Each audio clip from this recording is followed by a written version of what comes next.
معراج مصطفیٰ صلی اللہ علیہ وآلہ وسلم۔ یہ بات ہے اس دور کی جب مکہ کی راتیں خاموش تھیں، گلیاں سو رہی تھی اور آسمان ایک عظیم راز کا منتظر تھا۔ یہ وہ رات تھی جس کا ذکر صحیح بخاری اور صحیح مسلم میں ملتا ہے۔ یہ کوئی کہانی نہیں، یہ سچا واقعہ ہے۔ معراج کی رات نبی کریم صلی اللہ علیہ وآلہ وسلم اس وقت ام ہانی کے گھر تشریف فرما تھے۔ اچانک اللہ کے حکم سے حضرت جبرائیل تشریف لائے۔ یہ بات ہے اس دور کی جب اللہ نے اپنے محبوب صلی اللہ علیہ وآلہ وسلم کو ایک ایسے سفر پر بلایا جو عقل کو حیران اور دل کو جھکا دیتا ہے۔ حضرت جبرائیل کے ساتھ ایک سواری تھی، براق، جو گھوڑے سے چھوٹی اور گدھے سے بڑی تھی۔ اس کی رفتار ایسی تھی کہ جہاں نگاہ پڑتی وہیں قدم جا پہنچتا۔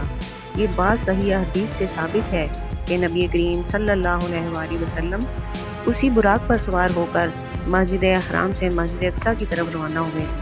ایک رات اور صدیوں کا فاصلہ پل بھر میں سمٹ گیا۔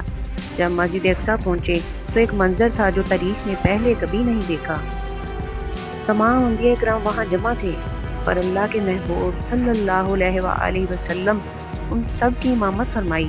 یہ اعلان تھا کہ اب قیادت محمد مصطفیٰ صلی اللہ علیہ وآلہ وسلم کے ہاتھ میں ہے۔ یہاں سے ایک اور دروازہ کھلا۔ یہ بات ہے اس دور کی جب زمین ختم ہوئی اور آسمانوں کا سفر شروع ہوا۔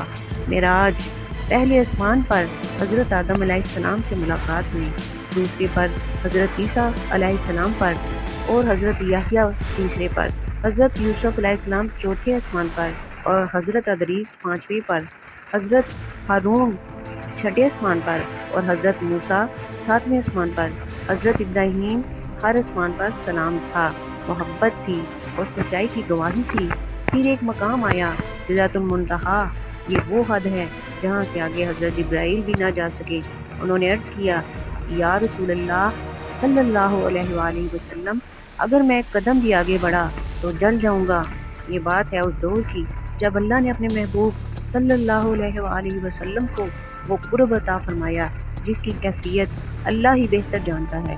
یہاں اللہ تعالیٰ نے اپنے نبی کریم صلی اللہ علیہ وآلہ وسلم کو عظیم تحفے عطا فرمائے۔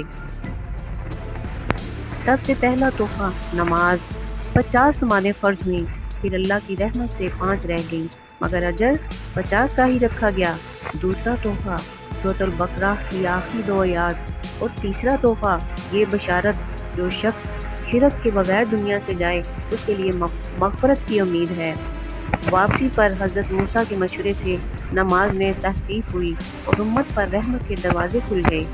جب صبح ہوئی اور نبی کریم صلی اللہ علیہ وآلہ وسلم نے یہ واقعہ بیان فرمایا تو کچھ لوگ حیران ہوئے، کچھ نے انکار کیا، مگر حضرت ابو بکر نے کہا، اگر محمد صلی اللہ علیہ وآلہ وسلم نے فرمایا ہے تو سچ فرمایا ہے۔ یہ بات ہے اس دور کی جب ایمان دل کی گہرائی سے پہچانا جاتا تھا۔ یہ دل کی گہرائی سے پہچانا جاتا تھا۔ معراج ہمیں سکھاتی ہے کہ نماز محض فرض نہیں، یہ اللہ کی ملاقات ہے۔ یہ وہ رستہ ہے جو معراج کی رات عطا ہوا۔